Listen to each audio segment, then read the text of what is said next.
артық салмақтан арыламын десеңіз, осы видеоны соңына дейін тыңдаңыз. Дұрыс тамақтану ережесін білу артық салмақ мәселесін туғызбайды.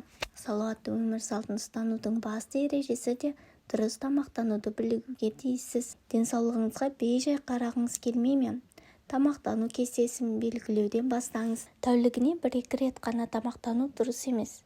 Белгілі мөлшерде 3 немесе 4 рет тамақтану керек. Тамақтың құнарлы болғанына көңіл бөліңіз. Себебі адам ағзасы дұрыс қабылдайтын, оны асқазан еш қиындықсыз қорытатын тағам түрлері, яғни белок, майлар, витаминдер, минералды заттарға бай болуы шарт. Бұл ретте дәрігер, диетологтың да кеңесі артық болмайды. Тәуліктік ас мәзірінің әртүрлі болуы керек. Тамақтану кезінде адам өзінің ас қабылдау қабілеті, көңіл күйіне баса назар аударғаны жөн. Дастарханның жалпы көрінісі оның әсем жасалуы, тағамдарды бірімен бірі үйлестіріп, рет-ретімен беру тәбеттің ашылуына жақсы әсер етеді. Тәбет жақсы ашылса, тағамды жақсы сіңеді. Есіңізде сақтаңыз, кешкі 6-дан кейін тамақтанбаған дұрыс. Бұл ешкімге де жаңалық емес, алайда біз осы жайды жиі естен шығарамыз. Диетолог мамандар бұл заңды анықтаудың алтын ережесі деп атайды. Ал жан мен тән гармониясына жетуді аңсайтын және салауатты өмір салтын ұстанатын йогтар тамақты тек күндіз жеу керек дейді. Кешкі тамақтан бас тарту не оны ертерек ішу шынымен анықтауға көмектеседі. Қарбалас заманда бұл ережені ұстану өте қиын. Көбіміздің басты тағамымыз кешкі ас болып табылады. Сондықтан бұл ережені ұстанамын десеңіз, сіз толыққанды таңғы ас пен түскі ас ішуіңіз керек. Кешкі сағат 6-ға дейін тамақтанып үлгермесеңіз, ұйықтағанға дейін 3-4 сағат бұрын тамақтанып үлгеріңіз. Әрине, күнделікті рационның жартысын көп бөлігінің күннің бірінші жартысында жеу керек. Ал кешке жеңіл, майсыз тағамдарды таңдаңыз. Жемісті де таңдай біліңіз. Жеміс-жидектің құрамындағы қанттар да адам денсаулығына кері әсер береді. Мысалыға, жүзім мен банан тәтті бәліш немесе тортпен бірдей. Артық салмақтан арылуды мақсат етсеңіз, қарбыз, грейпфрут, ананас, құлпынай, қара өрікті таңдағаныңыз жөн. Бұл жеміс-жидектер арықтауға пайдалы.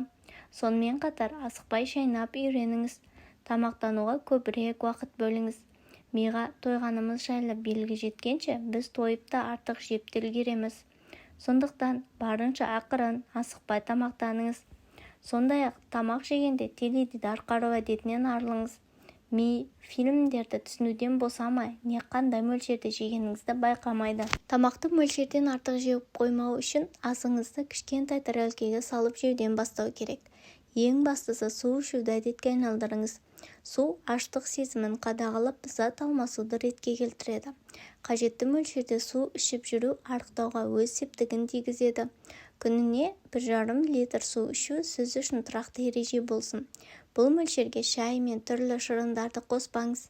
Адам денесінің 55-70% судан тұратынын есептесек, ол барлық алмасу, қышқылдану, термореттеу және басқа да процестерге қатысады. Қауіпсіз тағамның 5 негізгі қағидасы бар. Ең бірінші, тазалықты сақтаңыз. Екінші, піскеннен кейін шикісін бөліңіз.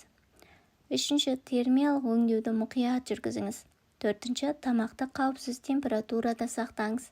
Ең соңғысы, таза суды және қауіпсіз шикі тағамдарды пайдаланыңыз. Көптеген адамдар әлі күнге дейін не жеу керектігін білмейді және дұрыс, пайдалы тамақтану өте қиын деп ойлайды.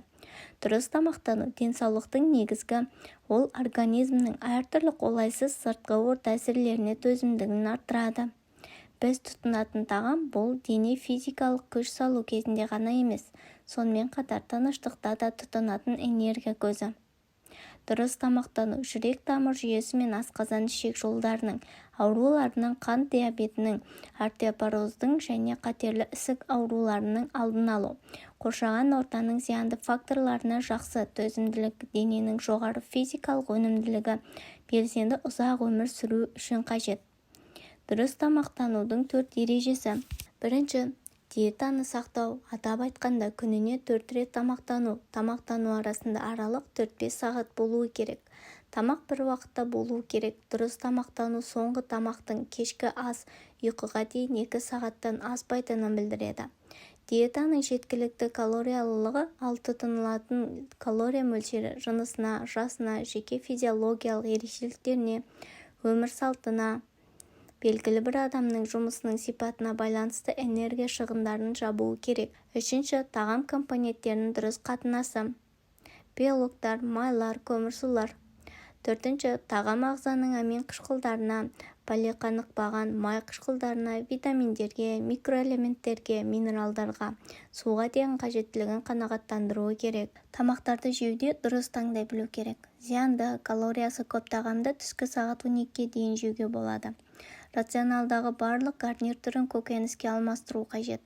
Шұжықтар, сосискалар, тағы сол сияқтылардан бас тартыңыз. Бұл тағамдардың тек дене бітіміңізге ғана емес, денсаулығыңызға да берер пайдасы жоқ. Тамақты 2,5-3 сағат сайын аз ғана бөліктен жеп тұрыңыз. Ұйқыға жатардан бұрынғы тамақтану уақыты 3-4 сағат. Аптасына 1 рет ашығу күнін жариялаңыз. Сүзбе, көк шай. Спорттық жаттығулар. Тамақтану кезінде су ішпеу керек және тамақтанып болған соң да 40 минуттай сұйықтық ішпеу. 20 грамм майды күндікке ішкен пайдалы. Кеуде, шаш, тері үшін. Мәселен, зығыр майының бір ас қасығын таңертеңгілік аш қарынға ішуге болады. Немесе қазір пайдасына көп деп қойылып жүрген қара зерені, тмин ұсынылымына қарай пайдалану. Таңертеңгілік ас міндетті түрде ішілуі тиіс. Оннан жасалған тағамдарды және тәттілерді шектеу немесе мүлде жемеу. Жеміс-жидектермен алмастыру. Сіздерге пайдалы ақпарат болды деп ойлаймын. Міндетті түрде каналға тіркеліп, лайк басып пікір жазуды ұмытпаңыз.